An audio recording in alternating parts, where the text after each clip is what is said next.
All right, this is DJ Murphy. I am the editor-in-chief of ISC News. We are coming to you from ISC West. I am here with Rachel Akbar. Rachel is a communication specialist with Gallagher Security. Gallagher has put out a research report with some really interesting numbers.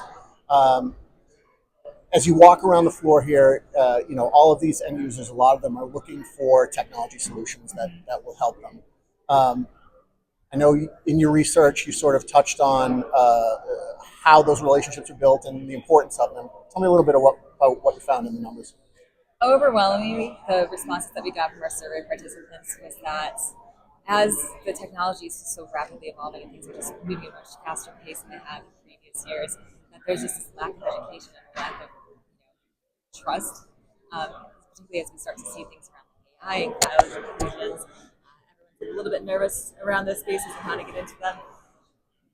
Overwhelmingly, people are telling us that like what they're really creating right now, the thing that's most important to them are those partnerships and trusted relationships, and being able to really pick up the phone, get somebody on the call, can answer a question, have easily accessible resources, just to kind of help navigate those waters.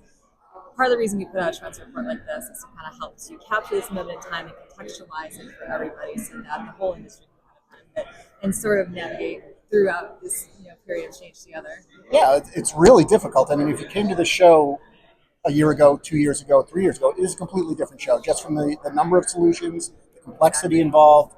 So I kind of understand where that's coming from. Have you heard from end users about or advice for end users about how to sort of develop those relationships and those partnerships So more great. effectively? Yeah, it's a great question. Obviously, most of the time, their first point of contact is going to be their channel partner, who's they're working with their installer. But also, I think it's important for manufacturers to go out of their way to make sure that they're building those relationships with end users too, and making their stuff accessible, right? So being able to grab resources on the website, being able to kind of events together, meet up at places like this to kind of have those conversations, and just be a bit more, from the manufacturer side, a bit more open to kind of having invitations so that they can come have these chats. Yeah. Was there anything else of note in the research that you wanted to Yeah, highlight? one of the big things too that came out was that because there's so much expanded functionality within systems these days and all these different integrations and technologies that come into play, easy use has become just one of the major deciding factors in when end users are choosing a system. So it's got to have an easy interface. It has to be streamlined. Keep hearing this kind of concept of the single pane of glass over and over. It's really top of mind for end users. All right, Rachel, thank you so much. We appreciate you sitting down with us, and Thank you. hope you enjoy the rest of the show. Likewise, thank you so much. All right.